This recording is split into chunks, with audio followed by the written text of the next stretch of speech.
Bad vibes around the 49ers season, you say? Well, let's change those vibes by changing something up. It's time to get rid of the number 10. It's time to say goodbye to the number 10 for the San Francisco 49ers. Between muff punts, ghosting, evaporating Super Bowl leads, 10 has not been a friend to the San Francisco 49ers. Let me make my case. Let's start with ghosting. Because, like so many lovely ladies of Santana Row, I'm sure would go on to find out, just because Jimmy G flipped you his phone numbers didn't mean he was exactly going to use them when it came to calling you back. That's what we learned about Jimmy Garoppolo's tenure in San Francisco. He wouldn't even call the front office, John Lynch, Kyle Shanahan, back after he was given, the largest contract in the history of the NFL at the time. Why was he given that? Well, because he looked pretty darn good at times. Yes, Jimmy was a good-looking guy, and hey, on some Sundays, he played pretty well too. But on the biggest Sunday of his career, we watched a 10-point lead evaporate. As the 49ers only scored 10 points after halftime, Jimmy would miss Emmanuel Sanders on a big long bomb at the end of the Super Bowl, and that was the end of the peak of the Jimmy G era, all while he was wearing, you guessed it, number 10.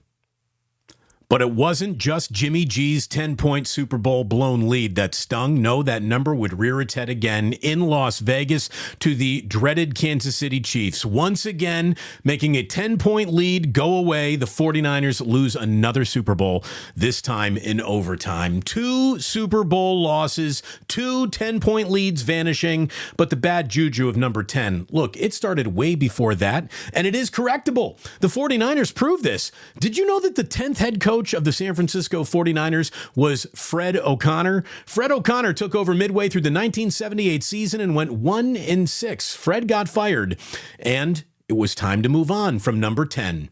The 11th head coach in 49ers history was Bill Walsh. So there's proof right there that moving on from 10 is a good thing for the San Francisco 49ers.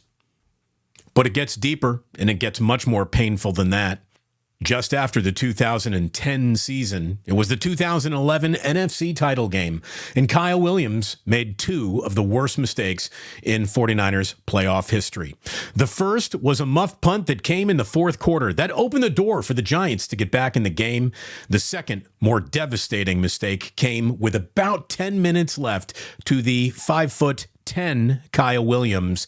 He muffed a punt right back to the New York Giants, and that was all she wrote. Notice he was wearing number 10 while all of this happened.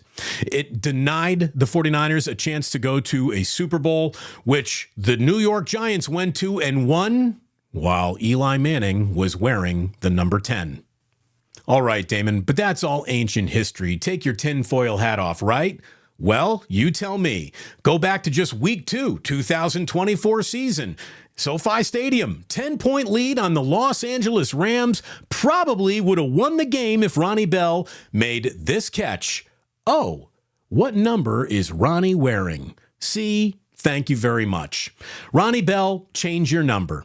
Like every single time the 49ers would call Jimmy Garoppolo, he would change his number. I think for the good of the season, to change up the vibes, Ronnie, it's time to change your number too. It's time to rid yourself of number 10 San Francisco. There's no real math behind all of this. This is about the vibes. But if you think about it, vibes are really the voodoo of analytics. So maybe some of this can be proven. But there is still one other thing that hangs over the San Francisco 49ers 2024 season, and that is this season is the 10th season of Levi's Stadium. Now, I won't throw any shade at Levi's Stadium, the same way Levi's Stadium doesn't provide any shade for its fans. Thanks very much. Like and subscribe. Thanks for watching. Tune into the Damon Bruce Show live on YouTube every weekday at 2 p.m. Eastern, 11 a.m. Pacific.